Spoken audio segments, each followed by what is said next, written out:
forgot it's been that long since someone's gone. I've been trying to be a little bit strong, and it is not that easy to be exactly who I was. My shit is done. Now it's time. Assalamualaikum warahmatullahi wabarakatuh. Saya Endang Lestari. Di sini saya dan teman-teman saya akan menjelaskan mengenai konsep dasar kurikulum. Di sini saya akan membahas poin yang pertama, yaitu pengertian kurikulum. Kurikulum adalah serangkaian materi yang dirancang untuk pembelajaran siswa yang sesuai dengan tujuan pendidikan. Kurikulum, jika dikaitkan dengan komponen pendidikan, merupakan alat untuk mencapai pendidikan. Pengertian kurikulum dapat dibedakan dalam 4 sudut pandang, yaitu yang pertama, pengertian kurikulum sebagai produk atau rencana pembelajaran. Kurikulum sebagai produk merupakan rencana tertulis mengenai kualitas pendidikan yang harus dimiliki peserta didik melalui suatu pengalaman belajar.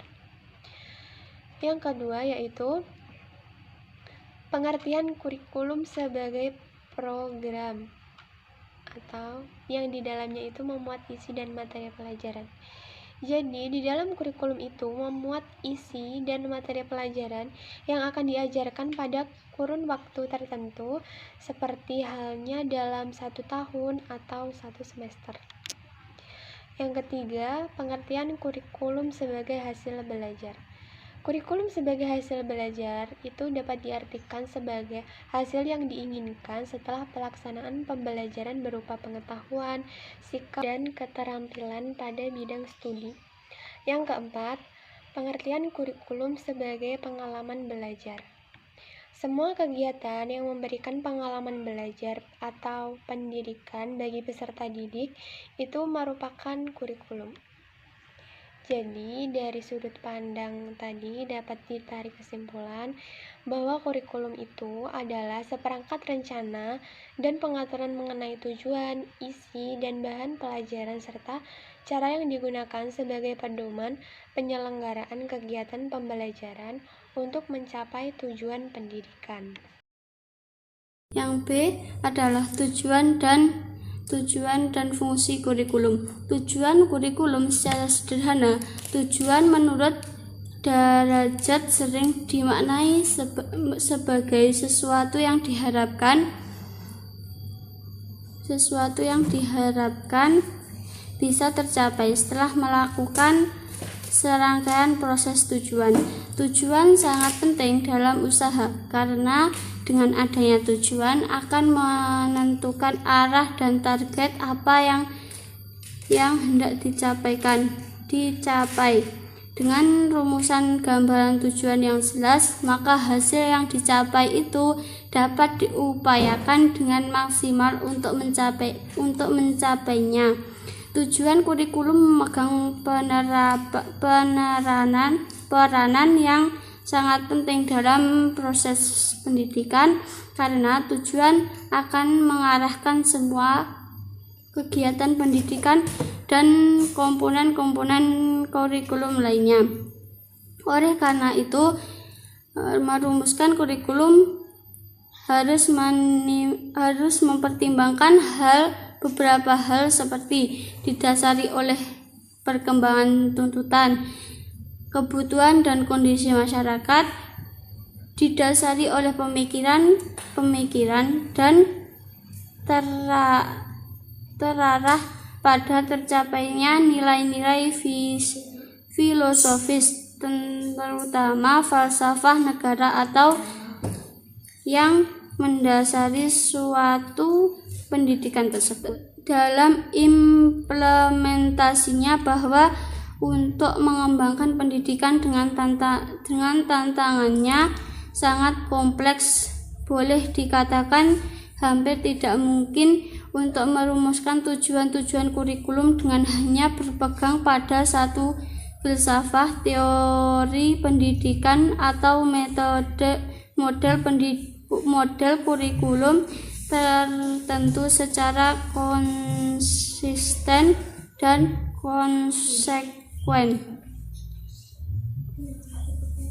Fungsi kurikulum dapat didasarkan pada pengguna dan cara penggunaannya. Fungsi kurikulum berdasarkan penggunaannya yaitu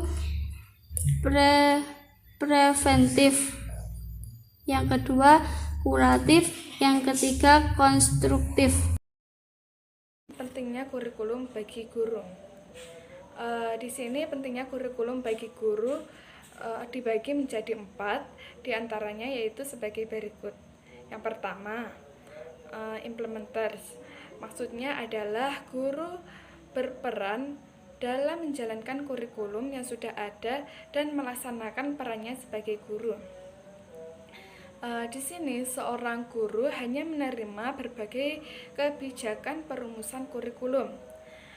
Dalam pengembangan kurikulum, guru dianggap sebagai tenaga teknis yang hanya bertanggung jawab dalam mengimplementasikan berbagai ketentuan yang ada. Dan guru tidak berhak untuk menentukan isi kurikulum maupun menentukan target kurikulum, sehingga kurikulum yang dilaksanakan seragam antara satu daerah dengan daerah lainnya. Oleh karena itu, guru hanya sekedar pelaksana kurikulum. Maka tingkat kreativitas dan inovasi guru dalam merekayasa pembelajaran sangat lemah. Guru tidak terpacu dalam melakukan berbagai pembaruan. Mengajar dianggapnya sebagai pekerjaan profesional, tapi sebagai tugas rutin dan tugas keseharian. Yang kedua yaitu adapters. Adapters merupakan lebih dari sebagai kurikulum, akan tetapi juga sebagai penyelaras kurikulum dengan karakteristik dan kebutuhan siswa dan kebutuhan suatu daerah. Guru diberi kewenangan untuk menyesuaikan kurikulum yang sudah ada dengan karakteristik sekolah dan kebutuhan lokal. Jadi di sini guru bisa sedikit menyesuaikan kurikulum yang ada dengan kondisi dan kebutuhan masing-masing satuan pendidikan tersebut. Yang ketiga yaitu developers. Guru berperan sebagai pengembang kurikulum dan memiliki kewenangan dalam mendesain kurikulum. Guru bukan saja dapat menentukan tujuan dan isi pembelajaran yang disampaikan, tetapi guru dapat juga menentukan strategi apa yang cocok dalam proses pembelajaran. Jadi di sini guru dapat lebih sedikit leluasa menyusun kurikulum yang sesuai dengan karakteristik peserta didik serta visi misi dari sekolah tersebut. Yang keempat adalah research, yaitu guru berperan sebagai peneliti kurikulum. Guru memiliki tugas profesional.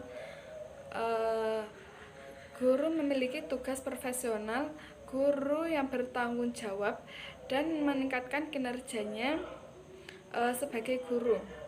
Dalam melaksanakan peran sebagai peneliti, guru bertanggung jawab untuk menguji berbagai komponen kurikulum, misalnya menguji bahan-bahan kurikulum, menguji efektivitas program, menguji strategi dan model pembelajaran, dan lain sebagainya, termasuk mengumpulkan data tentang keberhasilan siswa mencapai target kurikulum. Sekian presentasi dari kelompok kami. Apabila ada kesalahan dan kekurangan, kami meminta maaf sebesar-besarnya. Wallahu muwaffiq ila aqwamit thoriq. Wassalamualaikum warahmatullahi wabarakatuh. 'Cause if you think I'm such a happy person, no